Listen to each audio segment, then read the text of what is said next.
kailangan nang gumawa ng batas laban sa mga deepfake o yung mga pineking video ng mga personalidad. Gitya ng ilang eksperto, ngayon may mga personalidad ng pinagmumukhang nagsabi ng mga bagay na hindi naman nila sinabi. Saksi sina Ivan Mayrina at Jonathan Andal. I pulled up the biggest heist of the century. Ang ganitong peking video na ginagaya ang boses ng mga sikat na personalidad gamit ang AI o Artificial Intelligence, baka raw dumami pa at gamitin sa fake news ngayong darating na eleksyon 2025. Ito ang babala ng Department of Information and Communications Technology o DICT nang humarap sa mga mambabatas ngayong araw. But we believe that especially with the upcoming elections, this particular threat might increase. At kung hindi mapanuri ang mga nakakapanood nito, maaari silang mapaniwala. Because they can mimic actual personalities. For example, babanggitin ko na po si Ma'am Susan Enriquez. Gamit po ang kanyang video, pati yung kanyang audio recording, no, dinab dun sa video niya, to make it look like that she is endorsing a particular product, where in fact, she did not. Kaya sabi ng ilang ekspertong kasamang humarap sa kamera, kailangan na ng batas para rito.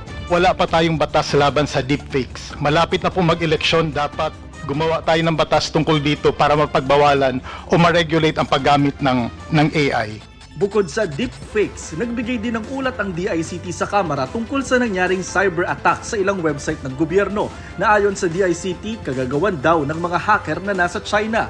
Kabilang sa tinarget ng hackers ang website ng mga nagbabantay sa West Philippine Sea, ang Philippine Coast Guard at National Coast Watch System. Tinarget din ang pribadong website ni Pangulong Bongbong Marcos. Pero sabi ng DICT sa ngayon wala silang hawak na ebidensya na magsasabing may basbas ng gobyerno ng China ang tangkang pangahak na ito.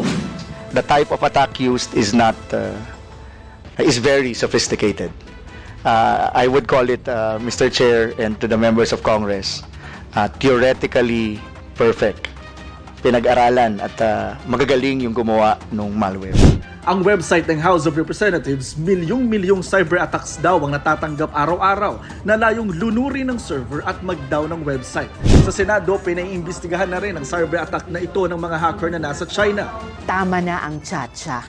China ang mas malaking problema. Habang nagsasayang oras tayo para pag-usapan ng charter change, ang China hindi tumitigil sa panghihimasok sa ating bansa. Ayon naman sa Chinese Embassy, malisyoso at walang basihan ang pag-uugnay sa China sa mga cyber attack laban sa Pilipinas. Hindi raw kinukonsente ng China ang anumang cyber attack at hindi pumapayag na isagawa ito sa kanilang teritoryo o gamit ang kanilang infrastruktura.